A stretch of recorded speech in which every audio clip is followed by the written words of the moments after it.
大家好，我是 Tony， 我现在在捷运剑潭站，今天来士林徒步旅行，逛一逛士林老街的一些古迹，就从捷运剑潭站出发。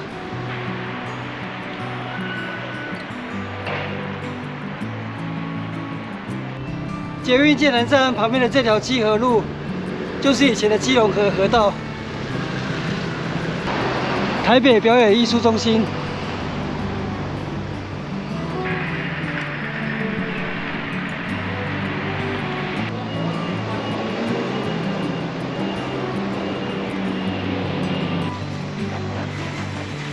这一条马路是大东路，我已经进入台北市最著名的夜市——士林观光夜市。我现在是上午8点45分，店家大部分都还没有开始营业。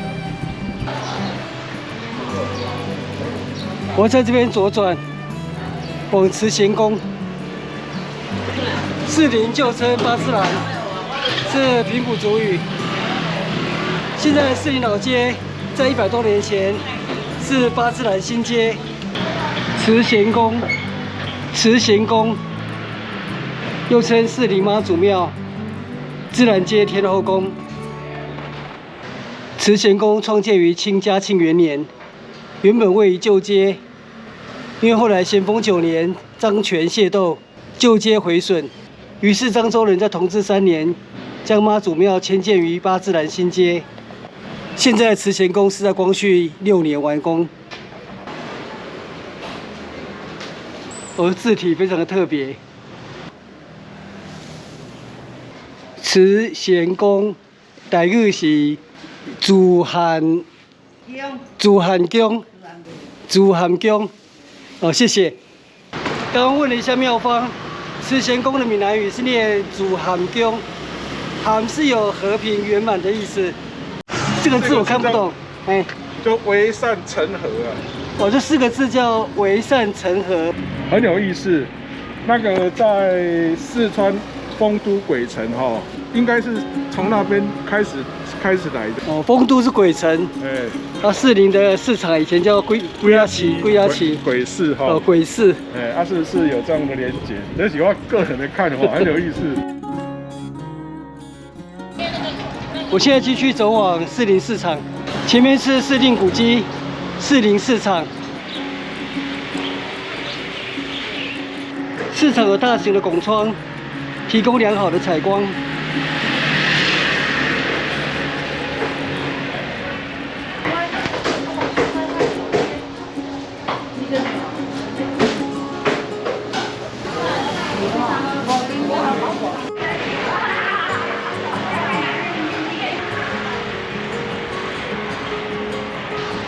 士林市场早期为夫妻有些蒙阿波，所以被称为龟鸭旗。由于市场环境比较脏乱，所以日治时代大正4年改建为新式市场。慈贤宫前面这条马路是大南路，士林磐仔修复工程。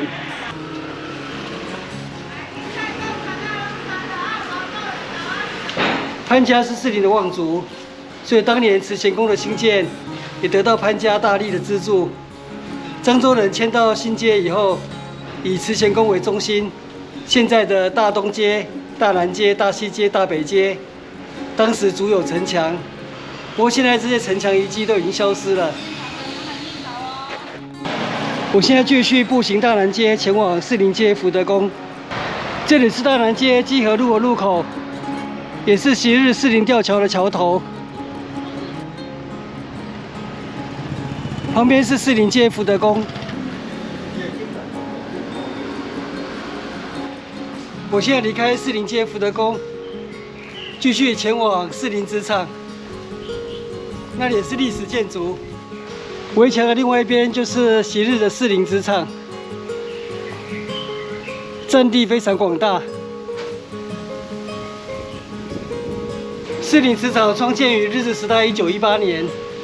原称台湾纸业株式会社，是台湾第一座机械化制纸厂。这个厂区现在已经走入历史，正准备等待土地开发。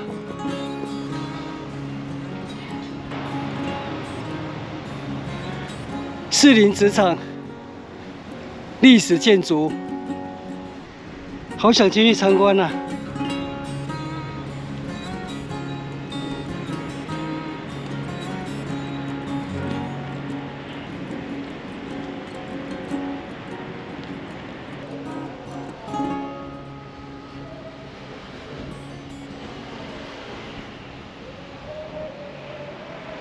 这围墙的石块看起来是古物，这可能是奇里岸石，应该是1918年的原始围墙。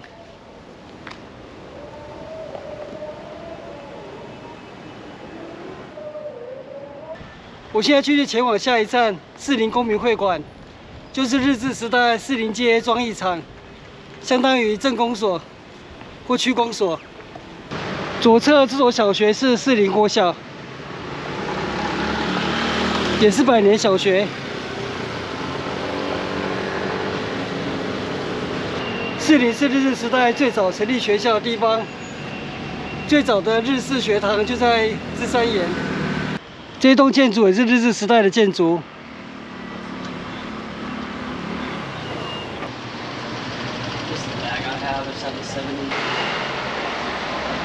士林救援环岛了，士林公民会馆。 里面有一些士林老照片，参观一下。没看到任何老照片。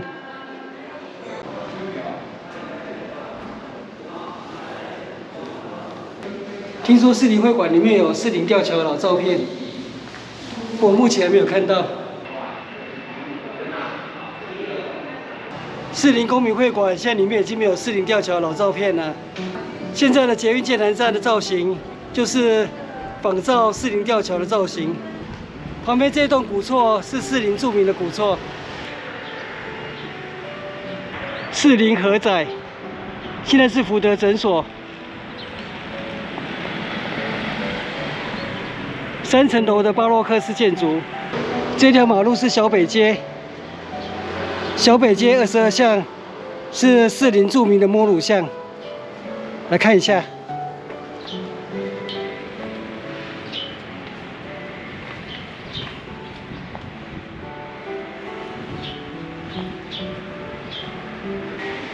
当年设计这么狭窄弯曲的巷道，是作为防御功能。清代咸丰年间的漳泉械斗，完全不输现在的蓝绿恶斗。现在恶斗只是敲敲键盘，在网络上厮杀。当年是真的动刀动棍，拼得你死我活。不过100多年过去了，族群融合。 我的老婆就有一半泉州人血统，一半客家人血统。小北街22巷的出口，我就原路折返。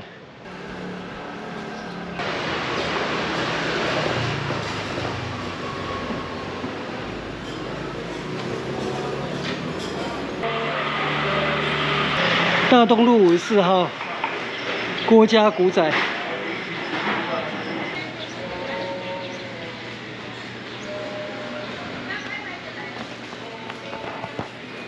郭家古仔，这里也是1950年台湾白色恐怖时期政治受难者郭秀从的故居。郭秀从毕业于台北帝国大学医学部，战后成为台大医院的外科医师。228事件之后加入共产党的组织，后来组织被政府侦破，郭秀从被以叛乱罪起诉，在1950年11月28日遭到枪决的命运，年仅32岁。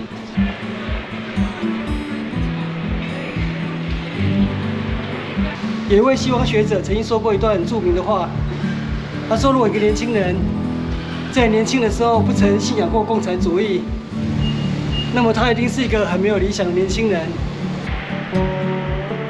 而如果一个人到了40岁还信仰共产主义，那么他就是一个笨蛋。但问题是，如果一个年轻人因为信仰共产主义，为了这个理想而牺牲奋斗，以至于活不到40岁，那这样的年轻人值不值得我们疼惜？ 值不值得我们纪念？我觉得值得。郭秀从医师如果生长在我们现在这个年代，那么可以透过选举实现个人的政治抱负，很不幸，他生在那个国共激烈斗争的时代，所以当时有很多具有左派理想的年轻人就这样子牺牲了，活不到40岁，也看不到台湾未来走向民主社会。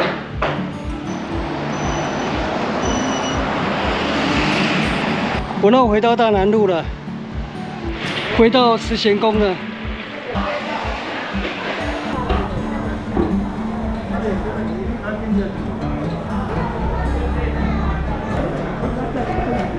士林市场福德宫。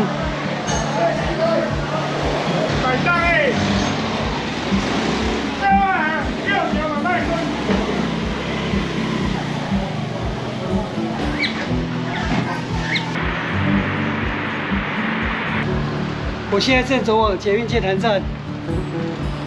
那我今天上午的士林徒步旅行就在这边结束，谢谢收看，我们下次见，拜拜。